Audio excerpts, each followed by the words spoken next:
L'une des clés de la résolution profonde des conflits conjugaux, c'est la patience. La patience est une véritable vertu lorsque on doit faire face à la résolution des conflits conjugaux. Parce que il y a des conflits qui sont très implantés dans l'âme du couple.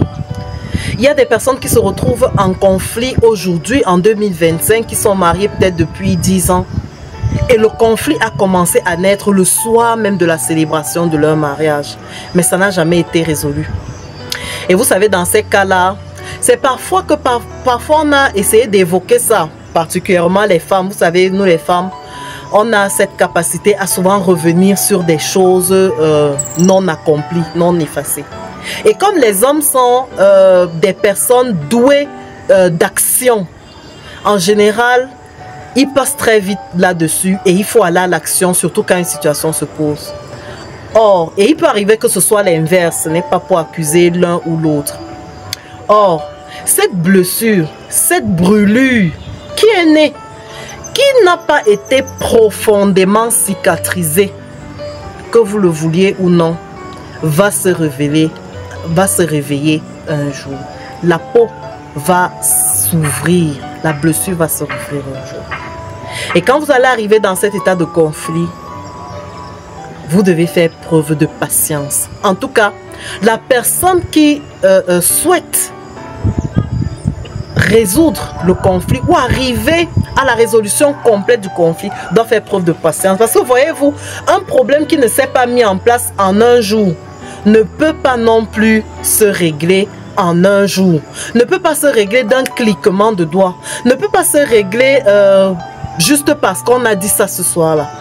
Il faut pouvoir en parler. Il faut pouvoir donner la place pour que ce problème soit complètement débattu, complètement détaillé et que ce conflit puisse être rangé dans les tiroirs. Parce qu'un conflit résolu, un conflit véritablement résolu, si vous résolvez vraiment vos conflits conjugaux, vous allez vous rendre compte qu'à un moment, vous allez même rire du problème. Vous allez rire de cette situation. Ça va devenir un souvenir qui va vous faire, que vous allez vous marrer. Ah mais comment on a même fait pour tomber là-dedans? Comment est-ce qu'on a même fait pour que ça nous arrive? Vous allez rire. Mais si ce problème, à un moment donné, ne devient pas quelque chose sur lequel vous pouvez blaguer sans que ça ne fasse des écueils, ça veut dire que le problème n'est pas encore résolu.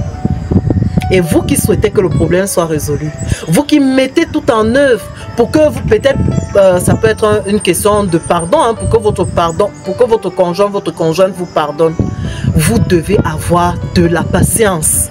Vous devez avoir de la patience parce que les blessures du cœur ne sont pas des blessures visibles.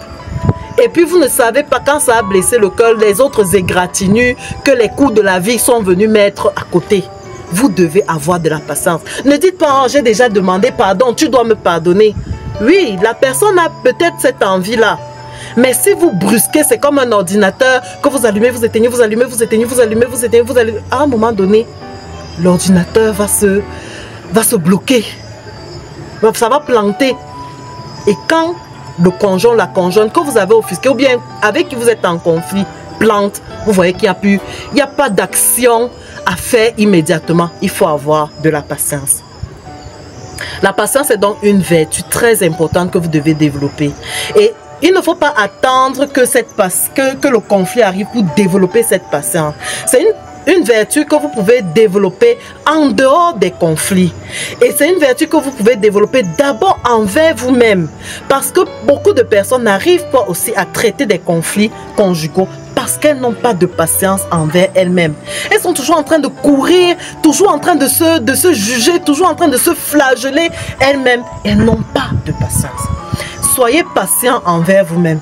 Soyez patient envers votre conjoint. Même si ce n'est pas en temps de conflit, même si c'est parce que vous avez envie que votre conjoint, que votre conjointe acquiert un certain nombre de réflexes.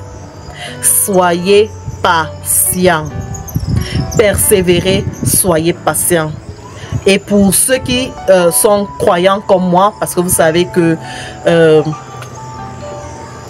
mes vidéos, ma foi en le mariage est fondée véritablement sur la foi en Christ. Mettez-y de la prière, mettez-y le soutien de l'Éternel. Demandez au Seigneur qui seul a la capacité non seulement de sonder les cœurs et les reins, mais également de les toucher et de les changer. De mettre sa stratégie à lui, sa stratégie qui est divine et éternelle en œuvre pour que vos efforts puissent toucher le cœur de votre conjoint et toucher le cœur de votre conjointe et produire en elle, produire en lui le changement que vous souhaitez.